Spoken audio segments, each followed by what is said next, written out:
It was the spring of 1943, and the war in Europe had reached a fever pitch. Across the grey skies of England, the airfields of the United States Army Air Forces were alive with noise and purpose, the roar of engines, the whine of propellers, the scent of fuel and oil thick in the air.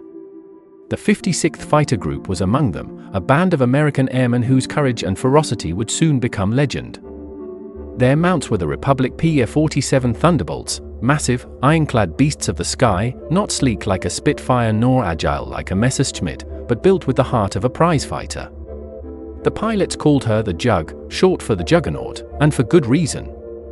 The P-47 was a brute, heavy, slow to climb, but devastating in a dive and unmatched in toughness. With 8.50 caliber machine guns in her wings and a Pratt & Whitney R2800 engine capable of over 2,000 horsepower, she could take punishment that would have destroyed lesser aircraft. She was the perfect companion for men like Colonel Hubert Zemke, commander of the 56th, a man as sharp and unyielding as the aircraft he led. Zemke was no ordinary officer. He had studied the enemy's tactics, learned from the failures of others, and forged his group into an instrument of precision and aggression. Under his command, the 56th became known as Zemke's Wolf Pack, a name that fit their style: disciplined, coordinated, and deadly. Every pilot under Zemke's watch knew that survival depended not just on skill, but on teamwork. His methods were unorthodox by some standards. He trained his men to think like predators, to work in pairs, to attack with cunning and to disengage before the enemy could trap them. And in the months leading up to that fateful mission, the Wolfpack honed their craft in the bitter skies over France and the Low Countries. The enemy they faced was no mere adversary. The Luftwaffe's fighter wings, the Jagdgeschwader, were composed of battle-hardened veterans. Pilots of Jagdgeschwader II Richthofen and Jagdgeschwader 26 Schlageter had fought since the Battle of Britain and claimed hundreds of kills. They flew the formidable Focke-Wulf 190 and the Messerschmitt Bf 109, nimble, lethal aircraft in the hands of men who had learned to survive against impossible odds. Among them were aces like Oberleutnant Egon Meyer, Major Joseph Priller, and Lieutenant Siegfried Schnell, names whispered among Allied pilots with a mixture of respect and dread. These were men who knew the sky as intimately as a sailor knows the sea, and their skill had carved deep scars into the daylight offensive of the 8th Air Force. Each bombing raid the American sent into occupied Europe met swarms of interceptors rising to tear them apart.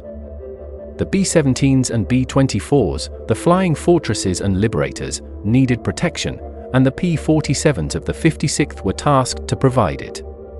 But the Thunderbolt's limited range meant the escorts could only stay with the bombers for part of the journey, leaving them exposed deep in enemy territory. It was a problem that haunted Allied command, and it made every mission a gamble. Yet Zemke's men didn't flinch. They took off day after day, pushing their aircraft to the edge of their endurance, knowing full well that many would not return. The morning of the Abbeville mission began like so many others, cold, damp, and shrouded in mist. At first light, the mechanics were already at work, tuning engines, loading ammunition, and checking every line and cable. The pilots gathered in the briefing room, where a haze of cigarette smoke curled beneath the low ceiling. Maps were pinned to the wall, red strings tracing routes across the channel to targets deep in occupied France. The briefing officer outlined the mission: a sweep ahead of the bombers, a fighter sweep designed to draw the Luftwaffe into battle before the bomber stream arrived. The target area, Abbeville, home to one of the Luftwaffe's forward fighter bases. Reconnaissance photos had shown dozens of aircraft parked in revetments, and intelligence suggested the presence of Jagdgeschwader 26. For Zemke's Wolf Pack, it was a challenge they relished. They would strike fast and hard, dive through the enemy's airspace like a blade through fabric, and disappear before the Germans could react. But the men knew better than to underestimate the enemy. Every pilot in that room had seen comrades shot down, had watched burning aircraft fall into the sea, had written letters to families who would never see their sons again. War had stripped away the illusions of glory. What remained was duty, and the bond between men who flew together and fought for one another. As the pilots left the briefing, the tension shifted into focus. They donned their gear, flight suits, Mae Wests, parachutes, and climbed into the cockpits of their Thunderbolts. Ground crews gave thumbs up, engines roared to life, and the field trembled as the formation rolled out for takeoff. One by one, the P-47 surged down the runway, lifting into the grey morning sky, the howl of their turbo-superchargers echoing like distant thunder. The flight climbed through low clouds, the English coastline slipping away beneath them, and soon the wide expanse of the Channel spread out like a sheet of cold steel. For many of these men, it was a familiar crossing, a journey from the relative safety of England into the deadly ballet of air combat over enemy territory. There was no conversation now, only the steady hum of the engine, the rattle of oxygen masks, and the flicker of instruments dancing in the dim light of the cockpit. The squadron flew in tight formation, Zemke at the front, his eye scanning the horizon for any sign of movement. Below them, the world looked serene, rivers and fields, the faint trace of roads winding through the countryside, but every pilot knew that somewhere beyond that peaceful surface, German radar stations were already tracking their every move. Within minutes, the Luftwaffe's warning network was alive. Along the coast of France, controllers at airfields like Abbeville, Saint-Omer, and Lille were relaying reports to the Jagdgeschwader command posts. Pilots scrambled to their aircraft, mechanics pulled away wheel chocks, and engines coughed to life in bursts of smoke and flame. The alarm sirens howled, and the once quiet airfields transformed into hives of activity. Oberleutnant Egon Meyer of JG2 was among the first to respond. A seasoned ace with over 60 victories, Meyer knew the sound of the sirens meant business. The Americans were coming again, and it was his duty to meet them. In his Focke-Wulf 190AR5, he taxied to the runway, lined up, and pushed the throttle forward. The aircraft leapt down the strip and climbed into the sky, joining his Staffel in a climbing spiral toward the intruders. At Abbeville itself, elements of JG-26 scrambled as well. Major Joseph Pips Priller, the famed commander of 3 JG-26, was already airborne with his wingman, scanning the northern approaches. The Luftwaffe had been blooded, but it was far from broken. These were no amateurs, they were veterans fighting for their homeland, and they knew the terrain, the weather, and the tactics of their opponents intimately. The Americans, bold and determined though they were still learning the deadly chess of air combat over Europe. As the two forces hurtled toward one another, the stage was set for one of the fiercest clashes of the air war. The sky above northern France was deceptively calm, a pale blue canvas streaked with thin clouds, but within minutes it would erupt into chaos. Zemke's formation leveled off at altitude, the P-47s glinting in the sunlight, each pilot tightening his grip on the control stick as the radio crackled with brief bursts of coded chatter. They were approaching enemy territory, and the tension in every cockpit was a living thing, coiled tight and waiting to strike. The Wolfpack's mission was simple on paper: engage and destroy any Luftwaffe fighters before they could reach the bomber stream. In practice, it meant diving headlong into the jaws of the most disciplined air defense network in Europe. Zemke glanced down at his instruments, then out toward his wingmen. To his right flew Major Gabreski, already a rising star and a natural-born hunter. Francis Gabby Gabreski had an instinct for air combat, a sixth sense that told him when the enemy was near. He was calm now, his eyes hidden behind his goggles, scanning the vast expanse of sky ahead.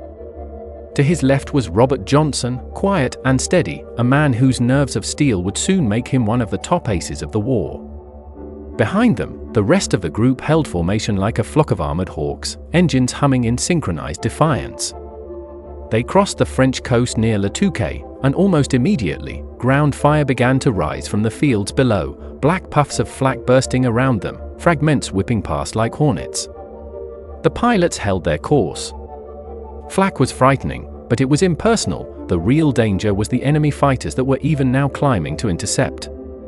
Then, high above and to the east, movement, sunlight flashing off wings. Zemke's voice cut through the static: bandits, 12 o'clock high. The formation tightened. The Germans were coming. A dozen Focke-Wulf 190s dove out of the sun, their radial engines howling, guns already blazing. Tracers stitched across the sky as the two formations met in a violent convergence of speed and fire. The first pass was a blur, flashes of metal, the scream of engines, the rattle of gunfire. A Thunderbolt burst into flame and spiraled down, its pilot bailing out just before the aircraft exploded against the fields below. Another German fighter disintegrated under a burst from Gabreski's guns, pieces of fuselage tumbling through the air. The sky became a swirling arena of death. There was no formation now, only instinct: dive, roll, shoot, climb, repeat. Zemke's voice barked short commands over the radio, trying to maintain some semblance of order. "Keep your pairs. Watch your six." But the fight had fractured into dozens of deadly duels. Johnson found himself pursued by a Focke-Wulf, cannon shells bursting around his cockpit. He threw the heavy jug into a dive, the altimeter spinning wildly as he plummeted toward the deck. The German followed, confident his lighter aircraft would close the gap. But Johnson knew the P-47's secret: in a dive, it was unmatched. He held steady, letting the airspeed build past 500 miles per hour, the controls shuddering under his grip. The pursuing Focke-Wulf couldn't follow, its wings began to buffet violently, and the pilot broke off. Johnson pulled up hard, the G-forces pressing him into his seat. He leveled out low over the countryside, heart pounding, and scanned the sky for another target. Above him, the battle raged on. Gabreski, always aggressive, had already downed one enemy and was chasing another through a patch of thin cloud. His target jinked left and right, but Gabby stayed glued to him, firing short, controlled bursts until the German's engine erupted in smoke. The Focke-Wulf rolled inverted and plunged toward the earth, disappearing into a plume of dust. Gabreski didn't linger to watch, he climbed back to altitude, looking for Zemke's flight. The radio was alive with frantic calls, pilots calling out kills, others shouting for help, some voices cut off mid-sentence. It was chaos, pure and unfiltered, the kind of fight that left no room for thought. Every movement, every trigger pull, came from instinct and training. In the middle of it all, Zemke fought like a man possessed. He engaged a pair of Messerschmitts that had slipped in from above, firing long bursts that ripped into one and sent it spinning down in flames. The other tried to climb away, but Zemke chased it, his Thunderbolt roaring as he closed the gap. The German pilot twisted and dove, but the heavy jug stayed with him. At 500 yards, Zemke fired again, and the 109 exploded in mid-air, pieces scattering like burning confetti. But victory came at a price. The 56th was taking losses. One by one, pilots called out damage or silence filled their channels. Lieutenant William Bill Bailey's engine was hit, smoke poured from the cowling as he struggled to keep control. "I'm hit, I'm bailing," he shouted, his voice calm despite the flames licking at his canopy. He pulled the release, the canopy blew off, and a moment later his parachute blossomed against the sky. Below, German troops on the ground watched the dogfight unfold, tracers arcing across the heavens. Farmers ran for cover as aircraft crashed into fields, leaving craters of burning metal. It was over in minutes, though it felt like eternity to the men inside it. As suddenly as it had begun, the sky cleared. The remaining Luftwaffe fighters broke off, diving away toward their bases. Zemke regrouped what was left of his formation. "Wolfpack, form up. Let's go home." His voice was steady, but inside he knew the cost. The group had lost several pilots, others were missing. Yet they had destroyed more than a dozen enemy aircraft. It was a brutal exchange, but one that tilted slightly in their favor. The battered formation turned westward, climbing back toward the safety of the channel. Smoke trailed from a few damaged aircraft, but they stayed together, limping home as a single unit. As they crossed the coastline, the adrenaline began to fade, replaced by exhaustion. The pilots barely spoke. The silence over the radio was heavy, filled with the unspoken tally of who was missing. By the time they reached England, the fuel gauges were near empty. The first P-47s touched down at their base, tires screeching, engines coughing as they rolled to a stop. Ground crews rushed to meet them, counting the planes, scanning the sky for stragglers who would never return. Zemke climbed out of his cockpit, his face streaked with sweat and grime. He removed his oxygen mask, looked around the field, and silently acknowledged the empty spaces where his men should have been. Gabreski landed a few minutes later, taxied in, and shut down his engine. He climbed out, met Zemke's eyes, and gave a small nod, the gesture of men who had seen too much but would keep going anyway. The debriefing was somber. Intelligence officers recorded claims, mechanics assessed damage, and the surviving pilots tried to piece together what had happened. The tally was grim, several Thunderbolts lost, but the Luftwaffe had suffered heavily too. The Germans had thrown some of their best units into the fight, and they had paid for it. For the Wolfpack, it was both a victory and a lesson. They had tested themselves against the elite of the Luftwaffe and held their own. Zemke sat in the operations room long after the others had gone, staring at the mission map. Red pins marked the points of engagement, the last known positions of his missing men. War, he thought, was not about glory. It was about endurance, about fighting again tomorrow, and the day after, until the job was done. Outside, the sun was setting, casting long shadows over the field. The mechanics were already preparing the aircraft for the next mission, wiping oil from their hands, loading new belts of ammunition. The Wolfpack would fly again. Across the Channel, in occupied France, the German pilots were making their own tallies. At Abbeville, Major Priller debriefed his men, noting the loss of several experienced comrades. Egon Meyer returned grim-faced, knowing that the Americans were getting stronger with each encounter. The Luftwaffe's dominance, once absolute, was beginning to erode under the relentless pressure of Allied industry and manpower. In mess halls and barracks, the talk was of fatigue and attrition. The German aces still fought with skill and fury, but their replacements were younger, less trained, and fewer in number. For every veteran lost, the gap grew wider. The battle over Abbeville was only one of countless clashes that marked that brutal year, but for the men of the 56th Fighter Group, it became a defining moment, proof that they could stand toe-to-toe with the Luftwaffe and survive.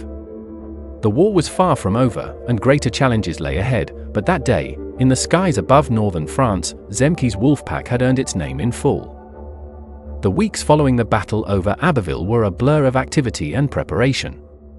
The air war did not pause for grief, losses were acknowledged, replacements arrived, and missions continued. At the 56th Fighter Group's base, the runways echoed with the constant rhythm of takeoffs and landings, engines roaring from dawn until dusk. The mechanics worked without rest, patching bullet holes, replacing damaged engines, and readying the Thunderbolts for the next sortie. The pilots, meanwhile, trained harder than ever. Zemke's philosophy was simple: every mistake in training cost fuel, but every mistake in combat cost lives. He drilled his men relentlessly, formation flying, mock dogfights, gunnery exercises, until their reflexes became instinct. The Wolfpack's cohesion grew tighter with each mission. Gabreski, already one of the group's most aggressive hunters, was emerging as its ace of aces. He had the rare ability to stay calm in the heat of battle, to read the chaos around him and strike with precision. Zemke admired him but also warned him against recklessness. "Gabby," he would say, "don't fight the whole Luftwaffe alone." But Gabreski couldn't help it. Every time he climbed into his jug, he became a predator. Robert Johnson, too, was coming into his own. His quiet, deliberate style contrasted with Gabreski's boldness, but it was no less deadly. Johnson had a natural sense of timing, when to attack, when to break, when to survive. On one mission, his Thunderbolt was riddled with cannon fire from a Focke-Wulf. The cockpit filled with smoke, his control surfaces shredded, but somehow the massive aircraft stayed airborne. Johnson coaxed it back across the Channel, landing in England with over 200 bullet holes in the fuselage. When the crew chief counted them, even Zemke shook his head in disbelief. The jug had proven itself that day as more than just a fighter, it was a fortress. Stories like that spread quickly through the group and gave the men faith in their machines. The P-47 might not climb as fast as a 109 or turn as tight as a 190, but in a dive, it was a killer, and in toughness, it was unmatched. Zemke began using that to his advantage. He developed tactics built around slashing attacks from altitude, hit hard, hit fast, and never dogfight where the enemy had the edge. The Wolfpack learned to fight on their own terms, using the jug's strengths ruthlessly. As 1943 drew to a close, the 8th Air Force's daylight offensive intensified. The bombers were striking deeper into Germany, hitting factories, rail yards, and oil installations. Every mile deeper meant greater risk, and every escort mission became a race against fuel and time. The 56th was often tasked with the most dangerous sectors, sweeping ahead of the bomber stream or meeting the returning formations as they limped home. Their battles took them over Lille, Amiens, and Rouen, places etched into their memories by the fire and smoke of combat. Each engagement taught them more about their enemy. The Luftwaffe's tactics were still formidable. They attacked in coordinated waves, diving from the sun or climbing from below, firing heavy cannon shells that could tear a bomber apart with a single hit. But they were beginning to feel the strain. Fuel shortages, mechanical wear, and the relentless pace of Allied raids were eroding their efficiency. The Americans, meanwhile, were learning fast. The arrival of new Thunderbolt models with drop tanks extended their range, allowing the escorts to push farther east. The Wolfpack could now stay with the bombers longer, turning the tide in the deadly duel for control of the skies. By early 1944, the 56th had become a legend. Other units looked to them for guidance, copying their tactics and their discipline. Zemke's leadership was admired throughout the 8th Air Force. His insistence on teamwork and survival had saved countless lives. Yet for all their success, the toll was heavy. The constant strain of combat wore on every man. Sleep was scarce, nerves frayed, and letters home were often written between missions with hands that still trembled from adrenaline. The winter weather added another layer of misery. Fog and freezing rain grounded operations for days at a time, turning the airfields into quagmires of mud. But when the skies cleared, the missions resumed without pause. On one bitter January morning, the Wolfpack was ordered to escort bombers striking targets near Frankfurt. It was a long haul, at the edge of their range. Zemke led the group at high altitude, condensation trails stretching behind them like silver threads. Halfway to the target, they encountered a massive Luftwaffe interception force, dozens of Bf-109s and FW-190s climbing to meet them.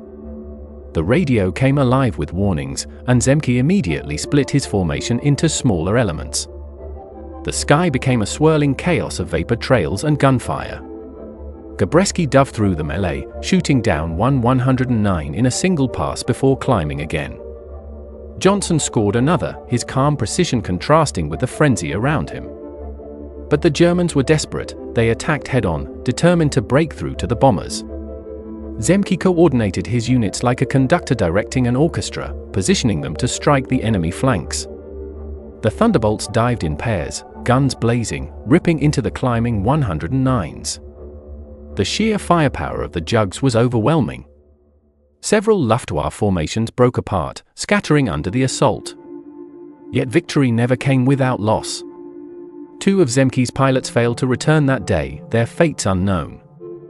When the group landed back in England, the mood was subdued. They had downed more than 20 enemy fighters, but the empty chairs in the mess that evening were a stark reminder of the cost. Still, the Wolfpack endured. Each battle forged them tighter, each loss steeled their resolve. The men of the 56th had stopped thinking of themselves as individuals. They were part of something larger now, a brotherhood bound by duty and survival. Zemke often reminded them that the goal was not glory or medals but mastery of the sky and of themselves. As winter gave way to spring, the stakes grew even higher. The invasion of Europe was approaching, and air superiority was no longer a goal, it was a necessity. Every mission flown by the 56th, every engagement, every kill, was part of the preparation for D-Day. The Luftwaffe had to be broken before the Allies could land in France. And so the Wolfpack flew, day after day, through exhaustion, fear, and the cold bite of high-altitude air, knowing that the fate of the coming invasion might depend on their success in the skies. By March of 1944, the men of Zemke's Wolfpack had become veterans in every sense of the word. They had survived the worst months of attrition and had turned their squadron into one of the most feared and efficient units in the 8th Air Force. Each mission honed their skills further, and every pilot who flew with them learned fast or not at all. The Luftwaffe was still dangerous, but the balance had begun to shift. Once, the German pilots had been the hunters, now, increasingly, they were the hunted. Zemke understood that success depended on constant adaptation. He studied enemy tactics obsessively, analyzing gun camera footage, interrogating returning pilots, and adjusting his methods accordingly. He emphasized the importance of altitude, speed, and teamwork above all else. The one who sees first, lives, he often reminded his men, drilling the lesson until it became reflex. His leadership was pragmatic but also deeply human. He cared about his pilots, not just as instruments of war but as young men far from home, enduring unimaginable stress.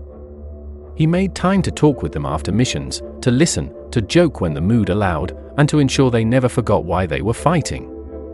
It was this balance of discipline and compassion that made the Wolfpack more than a unit, it made them a family. Their camaraderie was evident in the air and on the ground, in the quiet moments between missions when they played cards, shared stories, or simply sat in silence watching the English rain fall across the airfield. But there was little time for peace. The pace of operations was relentless. Every morning brought new targets, new briefings, new risks.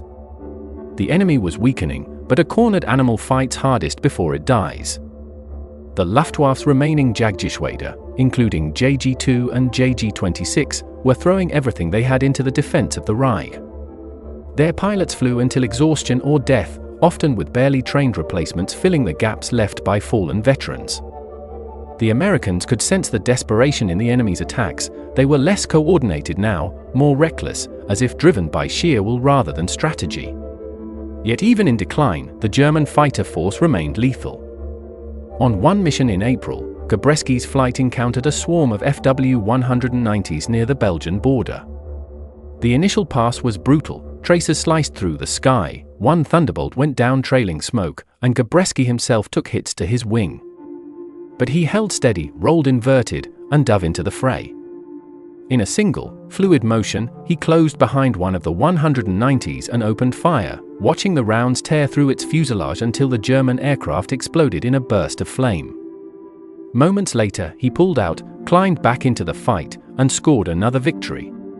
By the end of the engagement, 3 German fighters were confirmed destroyed, and Gabreski had added to his growing tally. His reputation now matched that of the best Allied aces, and even the Germans knew his name. For the men who flew beside him, he was both an inspiration and a reminder of what experience and nerve could achieve. But no one in the 56th believed themselves invincible. Every pilot had seen how quickly a clear sky could turn into a storm of death. On May 8, Zemke himself led a deep escort mission toward Hanover.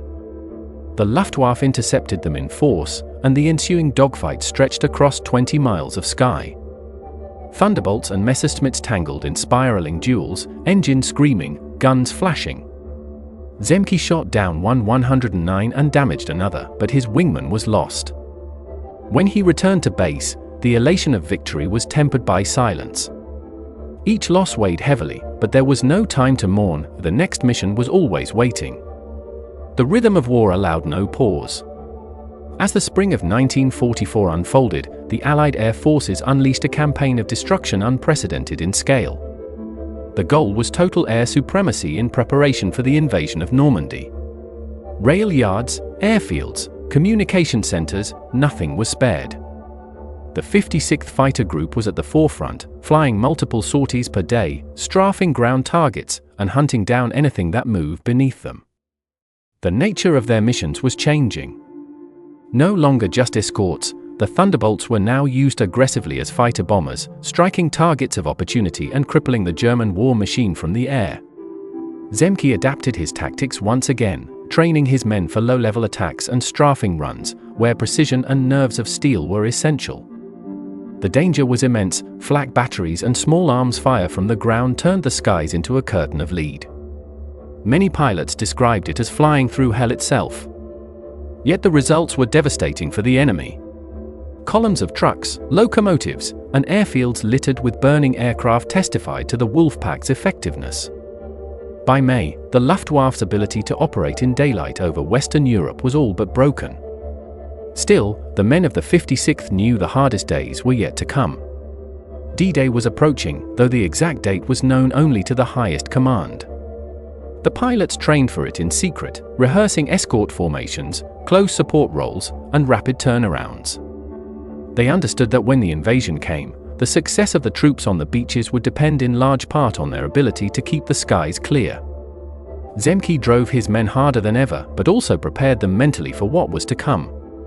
he told them bluntly that the coming weeks would test them beyond anything they had known. "You've got to fight smart," he said during one briefing. "Not brave, smart. Brave men die fast. Smart men win wars." Those words stuck with every pilot who heard them. And then, in early June, the waiting ended. Operation Overlord began. In the early hours of June 6, 1944, the greatest armada in history crossed the English Channel. The Wolfpack was already in the air, flying cover over the invasion beaches. From their cockpits, the pilots could see the vast expanse of ships below, destroyers, landing craft, transports, stretching from horizon to horizon. The sight was awe-inspiring and humbling. But there was no time to marvel. Radar reports indicated scattered Luftwaffe formations trying to penetrate the Allied air umbrella. Zemke directed his squadrons to intercept. The encounters were brief and brutal. Outnumbered and outflown, the German aircraft that dared approach were cut down before they could reach the beaches. Throughout that day and the days that followed, the 56th flew continuous sorties, escorting transports, strafing enemy convoys, and patrolling the skies over Normandy. The air over France belonged to the Allies now, but it was not yet safe. Pockets of resistance remained, and flak continued to exact a price. On June 12, Gabreski's Thunderbolt was damaged during a strafing run, forcing him to make an emergency landing behind Allied lines. He was shaken but unhurt, back in the air within days. The pace was relentless, the fatigue overwhelming, yet the men pressed on, sustained by the knowledge that they were witnessing history in motion. By the end of June, the Luftwaffe was effectively shattered in the west. The Wolfpack had flown hundreds of sorties, destroyed scores of enemy aircraft, and contributed immeasurably to the success of the invasion. Zemke's leadership was recognized throughout the 8th Air Force, and his men revered him as both a strategist and a mentor. For all their victories, however, there was a sense among the pilots that something profound had changed. The war in the air was no longer about duels between aces or contests of skill. It had become a war of attrition, of endurance, of industrial might. The individual dogfights that once defined the struggle were giving way to vast, impersonal battles of machinery and numbers. Yet within that storm, the men of the 56th retained their spirit. They had faced the best the Luftwaffe had to offer and prevailed. They had lost friends, survived impossible odds, and written their names into the story of the air war over Europe. And as they looked toward the east, where the front lines were now pushing deeper into the continent, they knew their work was not yet done. For the Wolfpack, the hunt would continue until the enemy was broken completely and the skies of Europe were finally free. By the summer of 1944, the balance of power in the skies over Europe had shifted irreversibly. What began as a desperate struggle for survival in 1943 had become a relentless Allied advance into the heart of the Reich. The 56th Fighter Group, Zemke's Wolfpack, stood at the forefront of that transformation, no longer merely defending the bombers but spearheading the offensive itself. With the beaches of Normandy secured and the Allied armies pushing inland, air superiority was now absolute. The Luftwaffe, once the pride of Germany's war machine, was a shadow of its former self. Its great Jagdgeschwader, JG-2, JG-26, JG-54, were depleted, their ranks filled with inexperienced pilots who barely had time to master their machines before being thrown into battle. Yet even wounded, the Luftwaffe could still strike hard. Pockets of veteran flyers remained, men like Major Gerhard Barkhorn, Oberstleutnant Gunther Roll, and Oberst Adolf Gull, and aces whose skill and resolve made every encounter deadly. They fought now with the desperation of men defending their homeland, and the skies over Germany became an arena of fierce, unforgiving combat. For the men of the 56th, the missions grew longer and more complex. The arrival of the North American P-51 Mustang began to change the nature of air warfare. With its long range and excellent performance, the Mustang could escort bombers all the way to Berlin and back, something the P-47 had never been able to do. Some in the 8th Air Force believed the Thunderbolt's days were numbered.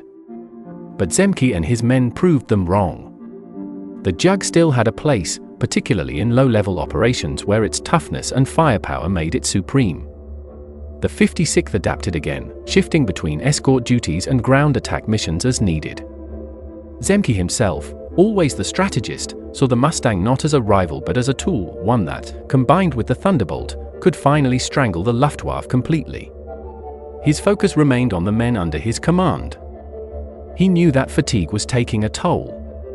Months of near-constant combat had worn even the strongest pilots thin. The strain was visible in their faces, in the quiet moments when they stared into their coffee before a dawn mission, lost in thought. Letters from home brought comfort and pain in equal measure.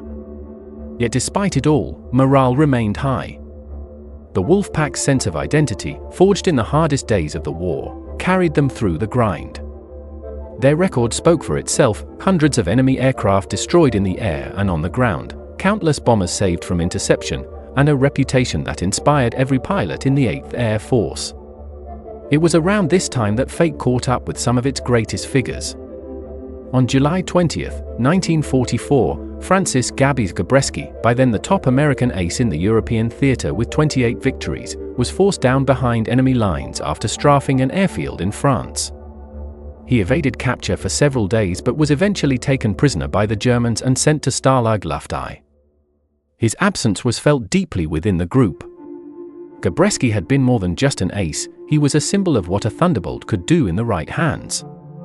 Zemke, while proud of his friend's achievements, mourned the loss of one of his best. Yet even that blow could not halt the momentum. The Wolfpack flew on, every mission bringing them closer to the enemy's heart. As Allied forces advanced across France and into Belgium, the Thunderbolts of the 56th operated from newly captured airfields, sometimes just days behind the front lines. Their role expanded to include armed reconnaissance, rail interdiction, and close air support. The pilots learned to read the battlefield below, to identify enemy armor and troop concentrations, and to strike with precision.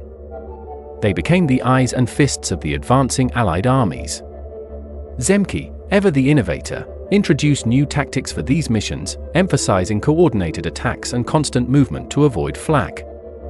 He often led by example, flying sorties himself even when his staff urged him to rest. His leadership was both admired and feared. He demanded excellence and tolerated no complacency, but he never asked his men to do what he would not do himself. The results were undeniable. The Wolfpack's kill totals continued to climb, and their efficiency in ground attacks made them invaluable to the Allied command. Yet the dangers were greater than ever. The Germans, retreating but defiant, concentrated their anti-aircraft defenses around key positions. Flak batteries lined the railways and bridges, and every low-level mission risked disaster. The roar of 88mm guns became a familiar and hated sound. Many Thunderbolts returned to base riddled with holes, their undersides shredded, their pilots exhausted but alive. Others did not return at all. Each loss cut deep, but the war left little time to grieve. In September 1944, as the Allies pushed toward the German border, Zemke was reassigned to take command of the newly formed 479th Fighter Group, equipped with the P-51 Mustang. His departure from the 56th marked the end of an era. The Wolfpack he had built from raw recruits into an elite fighting force was now led by Colonel David Schilling, another original member of the group and one of its most skilled tacticians. Schilling continued Zemke's legacy with the same aggressive style and focus on discipline. Under his command, the 56th adapted yet again, taking on the increasingly critical task of striking at the crumbling remnants of the Luftwaffe and the German transport network. By now, the enemy's situation was desperate. Fuel shortages grounded many of their aircraft, and the few that took to the air often lacked experienced pilots. Yet even a wounded Luftwaffe could be deadly when cornered. One of the most dangerous threats came in the form of the new Messerschmitt Me-262, the world's first operational jet fighter. It was faster than anything the Allies had ever faced, and could outclimb and outrun the Thunderbolt with ease. The first encounters with the jet were shocking.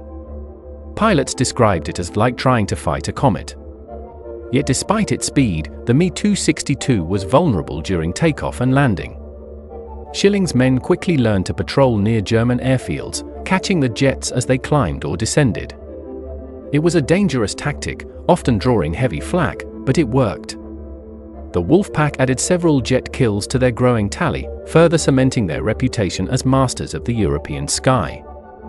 Meanwhile, Zemke and Gabreski, now prisoners of war in separate camps, followed the conflict's final stages from behind barbed wire. Zemke, captured later in October after his Mustang was damaged and forced down, found himself in Stalag Luft alongside hundreds of Allied airmen, including Gabreski. Even in captivity, Zemke's leadership never faltered. He organized the prisoners, maintained discipline, and ensured that morale remained high. Those who were there later said that his calm authority gave them strength during the long, uncertain months before liberation. Back in England, the Wolfpack continued to fly and fight through the winter of 1944–45. The Battle of the Bulge brought new urgency to their missions. The German counteroffensive in the Ardennes shocked the Allies, and the skies once again filled with combat. The Luftwaffe made one last, desperate effort to regain control. On January 1, 1945, they launched Operation Bodenplatte, a massive low-level attack on Allied airfields in Western Europe. The assault caused heavy damage on the ground, but the cost to the Germans was catastrophic. Hundreds of their remaining fighters were destroyed, and the Luftwaffe ceased to exist as a meaningful fighting force. The Wolfpack, though scattered and tired, survived the onslaught largely intact. They struck back with furious precision, hunting down retreating German formations and providing close support to the Allied armies breaking through the Ardennes. As winter faded and the Allies crossed the Rhine, the end of the war was finally in sight. For the men of the 56th, the journey had been long and brutal. From the cold airfields of England in 1943 to the frontline bases of Germany in 1945, they had lived through the evolution of the air war itself. They had begun as green pilots learning to survive and ended as seasoned veterans who had written a chapter of history in the sky. By March of 1945, the final act of the air war over Europe was unfolding. The once mighty Luftwaffe, which had dominated the skies in 1940 and 1941, was now shattered, its airfields bombed, its fuel stores empty, and its pilots dwindling. What remained of Germany's air defense fought with bravery but little hope, driven by duty and desperation. The men of the 56th Fighter Group, Zemke's Wolfpack, had become witnesses to the collapse of their old enemy. Every mission brought new evidence of the Reich's decay, columns of refugees clogging roads, trains abandoned on shattered tracks, and airfields littered with the wreckage of destroyed aircraft. Yet even in its death throes, the Luftwaffe could still lash out. Jet fighters like the Me-262 and rocket-powered Me-163 Comet appeared sporadically, striking with terrifying speed before vanishing into the clouds. The Wolfpack adapted to this new threat as they had to every challenge before, learning to anticipate the jets' patterns, ambush them near their bases, and strike while they were vulnerable. It was a grim but necessary work. By this point, the men of the 56th had long since stopped counting individual victories. What mattered was finishing the job. Colonel David Schilling, who had taken command after Zemke's departure, led with unrelenting focus. He was a natural successor, cool under pressure, fiercely loyal to his men, and every bit as skilled in the air as his predecessors. Under Schilling, the group's operations became a relentless hammering of the enemy's remaining infrastructure. They strafed locomotives, bridges, and convoys across Western Germany, ensuring that whatever resistance remained on the ground would be isolated and starved of supply. The P-47s, loaded with bombs and rockets, roared across the Rhine in waves, leaving trails of destruction behind them. These missions were perilous in ways the dogfights had not been. Anti-aircraft fire was everywhere, thick and deadly. Many pilots said they feared flak more than any enemy aircraft. The sky would turn black with bursts, and fragments would tear through wings and canopies. Yet they pressed on, driven by duty and by the knowledge that the end was finally near. On the ground, Allied forces surged eastward, crossing the Rhine and advancing deep into Germany. The coordination between air and ground had reached a level of perfection unimaginable just 2 years earlier. The Wolfpack flew almost in tandem with the advancing armies, striking enemy positions ahead of the front lines and clearing the skies for reconnaissance and transport aircraft. The speed of the Allied advance often left them without time to rest. They would land, refuel, and take off again within hours. The men were exhausted, their faces hollowed by months of relentless combat, but their spirits remained unbroken. They had been forged by the war into something elemental, professionals to the core, bound together by shared struggle and sacrifice. As April began, the signs of victory were unmistakable. The German resistance was crumbling. Air opposition had become sporadic, and many Luftwaffe units were surrendering or destroying their aircraft to prevent them from falling into Allied hands. Still, some fought on with fatalistic determination. On April 7th, one of the last major air battles over Germany took place near Kassel, where remnants of JG-7 flying Me-262s attempted to intercept American bombers. The Wolfpack and other escort groups pounced.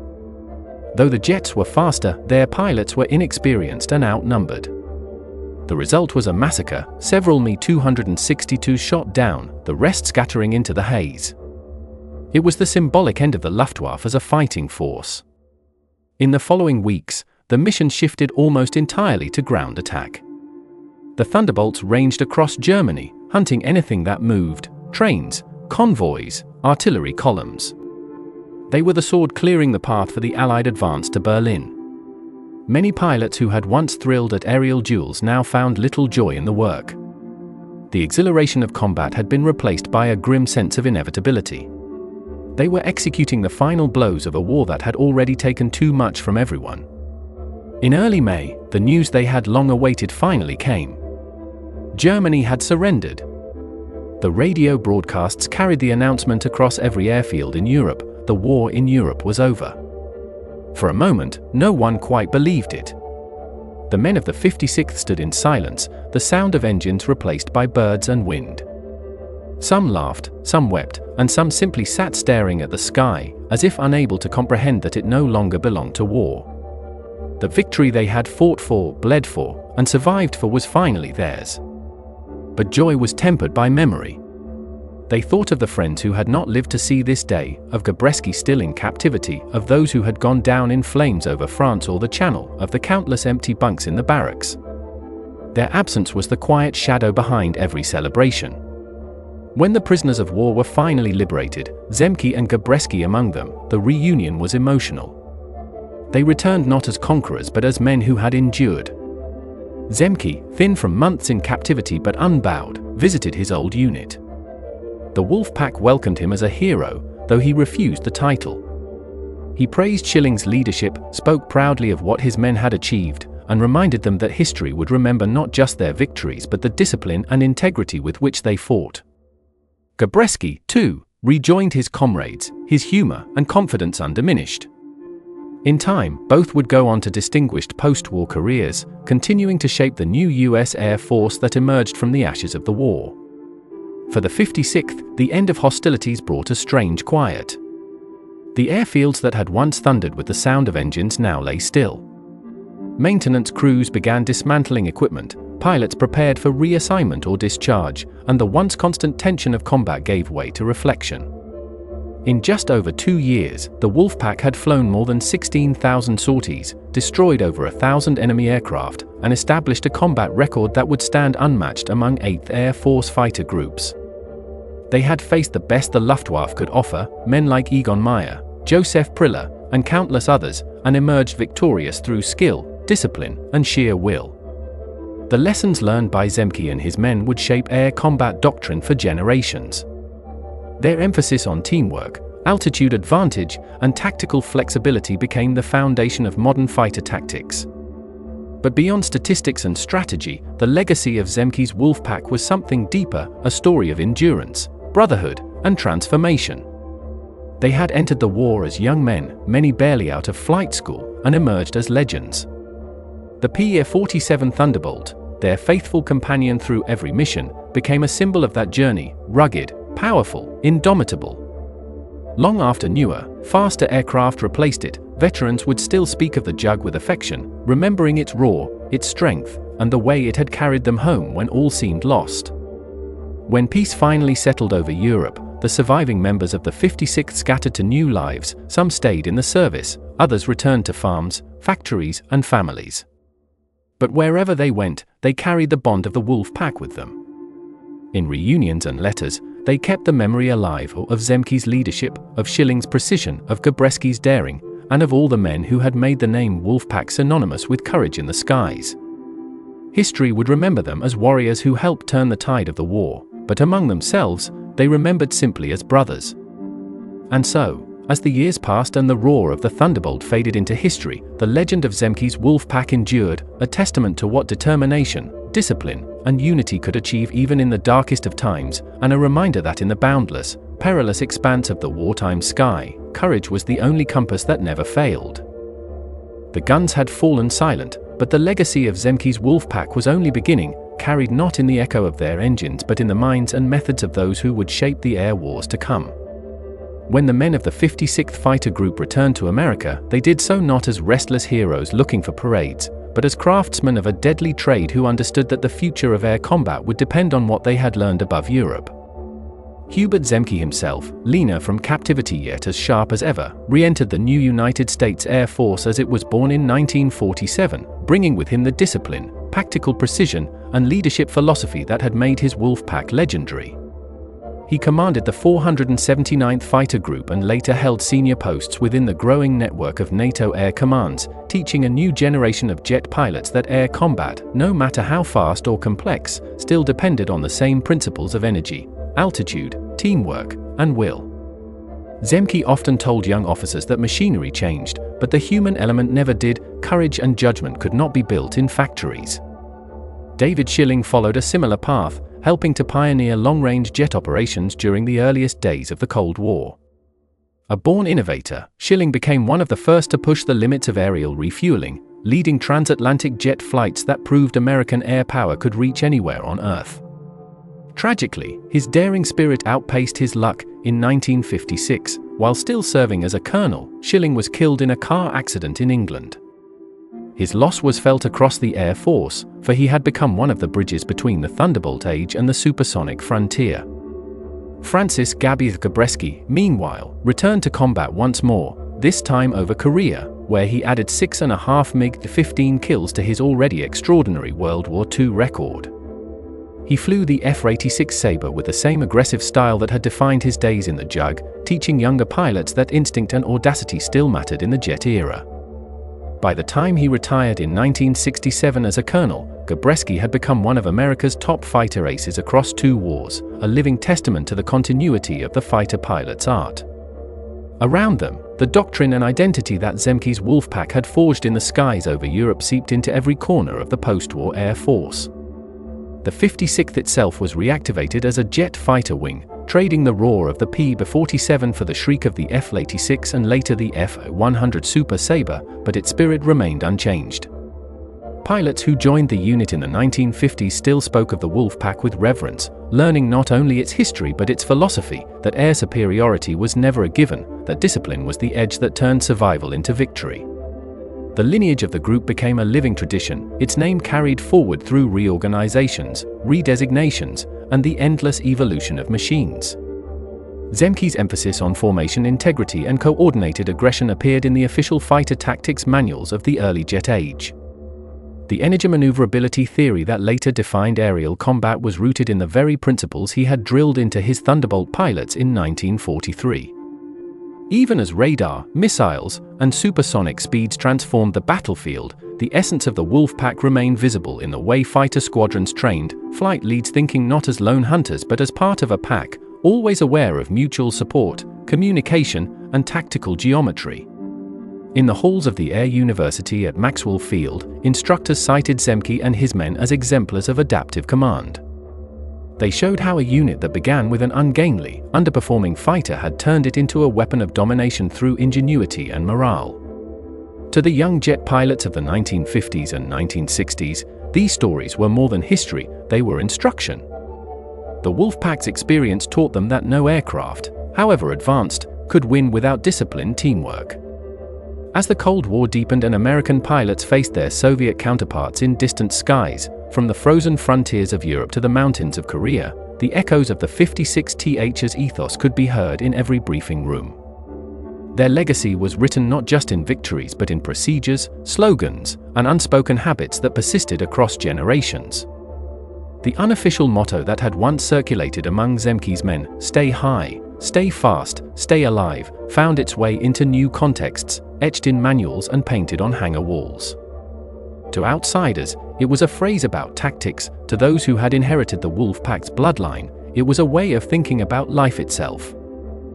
As the decades passed and the thunder of jet engines replaced the growl of propellers, the Wolfpack's bloodline continued to evolve, not merely as a name painted on aircraft but as a living philosophy carried by those who flew in its shadow. In 1955, the 56th Fighter Group became the 56th Fighter Wing, and from the cold runways of England to the new airbases of the American West, it stood as a bridge between eras, linking the pilots of the Second World War to the guardians of the nuclear age. The aircraft changed: F-100s, F-105s, F for Phantoms, each faster, deadlier, and more complex than the last, yet every pilot who joined the wing learned the story of Zemke's Wolfpack. It was not presented as nostalgia but as instruction, the tale of how courage, teamwork, and adaptation had triumphed over superior numbers and daunting odds. During the Vietnam War, when American fighter pilots once again faced deadly adversaries in the skies, they rediscovered truths that Zemke and his men had already written in blood above Europe. The Wolfpack's tactical DNA, preserved through decades of training, re-emerged in the form of energy fighting, coordinated attacks, and the belief that initiative belonged to those who seized it first. Veterans of the 56th who flew over Southeast Asia often remarked that they could feel the presence of their predecessors, as if the ghosts of Thunderbolts were guiding them through the chaos of missile trails and cannon fire. By the 1970s, the name Wolfpack had become mythic within the Air Force, synonymous with aggressive excellence. The 56th Tactical Fighter Wing, based at MacDill Air Force Base in Florida, became one of the premier training units of the jet age, responsible for shaping generations of fighter pilots. The instructors there spoke of Zemke's leadership as if he were still in the next room, reminding them that skill without integrity was meaningless, and that a true pilot was measured not only by kills or hours but by how he led and protected his wingmen. Even as technology transformed the art of air combat, from radar-guided missiles to computerized flight systems, the human element that Zemke had championed remained the heart of the Wolfpack's identity. When the sleek F-16 Fighting Falcon entered service in the late 1970s, the 56th was among the first to fly it, and the pilots quickly found in the agile jet a spiritual successor to the Thunderbolt: fast, sturdy, versatile, capable of delivering precision strikes yet still nimble enough to duel. They treated it not merely as a machine but as a companion, much as their forebears had treated the Jug. And just like the men of 1943, they trained in tight formations, drilled in energy discipline, and trusted each other implicitly in combat. The continuity was not coincidence, it was design, passed down through doctrine, mentorship, and the quiet reverence that linked one generation to the next. When Colonel Zemke passed away in 1994, tributes poured in from every corner of the Air Force. At Luke Air Force Base, where the 56th Fighter Wing was then stationed, pilots flew missing man formations in his honor. Many had never met him, yet all felt his influence in the way they fought, flew, and thought. To them, Zemke was not a relic of history but a voice still whispering across the radio net, urging calm under pressure, aggression when opportunity appeared, and discipline always. In the years that followed, the Wolfpack's name continued to echo through the ranks, from the deserts of Iraq to the mountains of Afghanistan. Modern pilots flying the F-15 and F-16 still studied after-action reports from the 1940s, tracing patterns of decision and response that had not aged a day. Even in the age of stealth and satellites, the lessons remain timeless: altitude, energy, teamwork, and the unbreakable bond between those who share the sky. Today, the 56th Fighter Wing stands as one of the largest and most advanced training wings in the world, preparing pilots for the F-35 Lightning II, the fifth-generation successor to the lineage that began with the Jug. In the roar of that futuristic engine, in the calm intensity of the men and women who fly it, the spirit of Zemke's Wolfpack endures, not as nostalgia, but as a living creed. It is said that when a new pilot takes his first solo flight in an F-35 at Luke, he is told a story that begins not with silicon or stealth, but with a muddy English airfield in 1943, where a group of young Americans learned to fight, survive, and trust one another against impossible odds. The machines may have changed beyond recognition, but the essence of what they do, the brotherhood, the courage, the calm in the face of chaos, remains untouched. For as long as there are fighter pilots who look to the horizon and feel the call of the sky, Zemke's Wolfpack will live on, unseen but ever present, a ghost formation flying just above the clouds, reminding those below that courage, discipline, and unity are the only wings that never grow old. And in that unseen formation, forever circling above history's horizon, the Wolfpack remained, its roar now an echo woven into the sky itself. The years rolled on and the world changed beyond recognition, yet their story endured, told and retold in ready rooms, in hangars, and in the quiet corners of museums where the scent of oil and aluminum still hung in the air. Young pilots would stand before the silver curve of a P-47's fuselage and run a hand along its cold skin, feeling the weight of the names painted beneath the canopy: Zemke, Schilling, Gabreski, Johnson, and dozens of others whose courage had written the first lines of modern air combat. For them, the Wolfpack was not only a chapter in a book, it was a set of instructions written in sweat and fuel, a manual on how to be brave when the sky itself tried to kill you. Veterans who lived long enough to see the jet age unfold would sometimes visit those new bases and smile at the sight of aircraft far sleeker than anything they had known, their wings sharp as blades, their engines howling with power that would have seemed like sorcery in 1943. Yet, as they watched the new generation strap in, check their instruments, and taxi toward the runway, they recognized the same ritual movements, the same mixture of tension and calm before the takeoff roll, and they understood that the essence of their profession had never changed. War had moved on to new technologies, but courage remained analog, measured heartbeat by heartbeat. At reunions, held every few years as the ranks thinned, the surviving members of the Wolfpack would gather in hotel ballrooms or hangars decorated with faded flags. They would tell the old stories again, how Schilling once led a mission through weather so bad it seemed the sky itself was at war, or how Gabreski's laughter could cut through even the worst fear before a sortie. Some nights they talked deep into the early hours, their memories overlapping until past and present became one. They spoke of those who had not come home, and for a moment it was as if the lost were there again, standing just at the edge of the light, smiling quietly. The younger officers who attended those reunions listened in silence, realizing that what they were hearing was not just history but inheritance. When the last of the original Wolfpack passed into memory, their example remained, engraved in the DNA of every fighter squadron that valued precision over pride and discipline over impulse.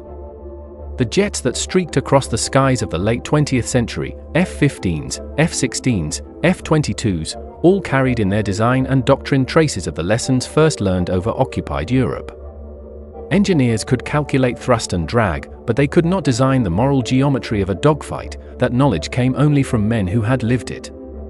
So even as satellites mapped the world and computers began to make decisions in milliseconds, somewhere in the background of every briefing there was still a photograph of Zemke, arms folded, eyes hard with purpose, a reminder that machines were only as great as the people who flew them.